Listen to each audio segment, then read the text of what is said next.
काय खातोय शिवांश? जेवण करतोय तू? तुला आवडतो डोसा? अच्छा, तू कुठे चालला? शनाया कुठे गेली?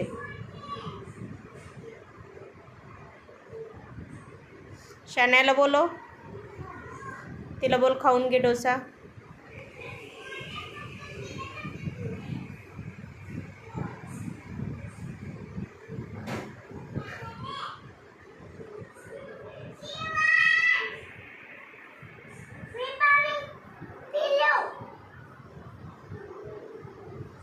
काय झालं? काय झालं? क्यों?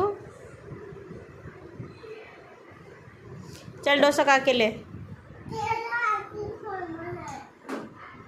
क्यों? अभी तो तेरे हाथ से खा रही थी ना. मेरे हाथ से क्या होता है? अच्छा लगता है क्या मेरे हाथ से? हाँ, सबको तो बोलती है मम्मा अच्छे से खाना नहीं खिलाती. सबको बोलूं तो मुझे नहीं क्या करूं? अच्छा खाना कौन बनाता है? मी, आजी या फिर माऊ? कौन है? मम्मा तेरे से पूछ रही है. कौन है ये? खाना कौन अच्छा बनाता है? मैं अच्छा बनाती है या माऊ अच्छा बनाती हूँ? माऊ? मम्मा अच्छा नहीं खाना बनाती है. नहीं.